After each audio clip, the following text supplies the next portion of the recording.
Yeah, so last night, Tornado Governance was attacked via malicious proposal. Somebody submitted a proposal, a governance proposal, but the contract code that they submitted had a self-destruct line in it. And so they were able to self-destruct the code that passed the proposal and replace it with code that they wanted. And that code allowed them to print a bunch of governance tokens for themselves, which then they used to take over the governance. And so now an attacker has control over all of the Tornado governance. This would be worse if the Tornado governance had control over more things. As it stands, the protocol itself, the classic pools for 1 ETH, 10 ETH, 100 ETH, they're all immutable. So none of the ether that is stuck in those pools is at risk. Some of the ether has to stay stuck in those pools because Americans can't actually withdraw the ETH from those pools until they get specific licenses from OFAC and permission to do so. So if that wasn't the case, it would actually be really bad for those Americans that have their money stuck and are awaiting processing. But unfortunately, the governance, the DAO, does control a few things. They control the opt-in wallet contracts that are the default that the UI points to.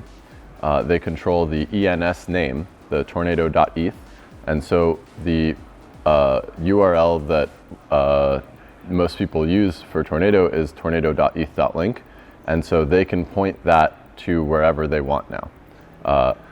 So they could point it to like a malicious thing and abuse that power.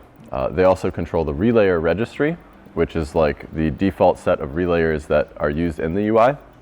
And so basically, you shouldn't use the UI anymore at all if you're a European person that's trying to withdraw money from this. And then finally, and probably most importantly, they control the Tornado, the Tornado Nova contracts on Gnosis Chain. There's a 7-day delay before a governance proposal could be executed, and that means that people have about 7 days after this guy figures out how to take over Tornado Nova to get all their money out before they rug pull it.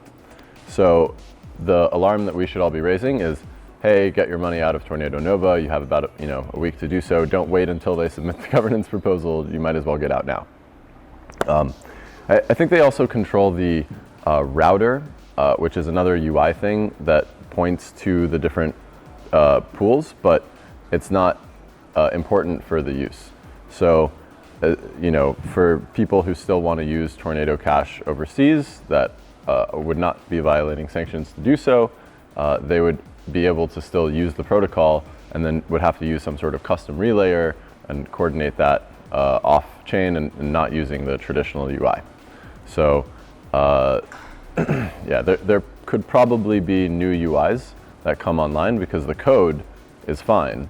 It's just that now the attacker controls the name and certain defaults in the UI. So if the UIs are updated to point, no longer point to the relayer registry and the router and don't use the wallets that were originally controlled by the governance, then it could continue operating as intended.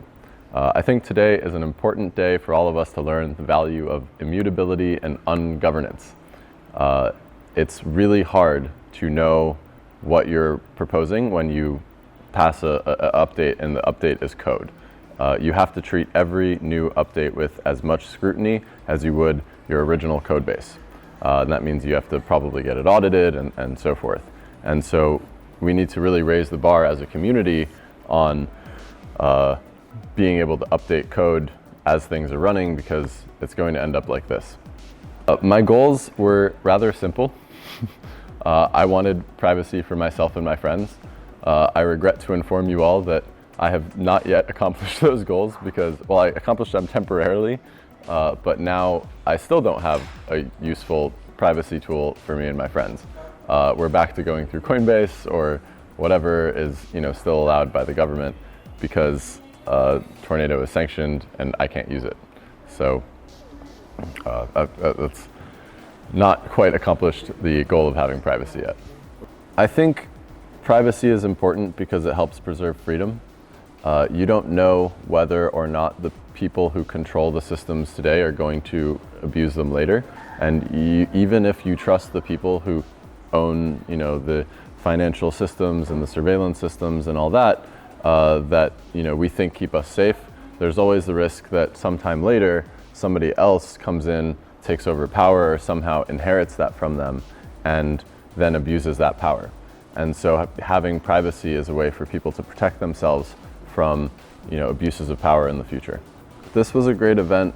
I think the highlight of this event for me was obviously seeing Alexei. It's been great that he is under house arrest and that his parole officer allowed him a field trip to come hang out with his friends and get some support, because he's been in jail for 6 months for writing a piece of code. And the sentiment is now shifting through events like this, that privacy is not just some sort of weird criminal thing. It has a lot of positive use cases. It has enterprise use cases, and generally speaking, people value this. And I think it's important to recognize that and build a community around that.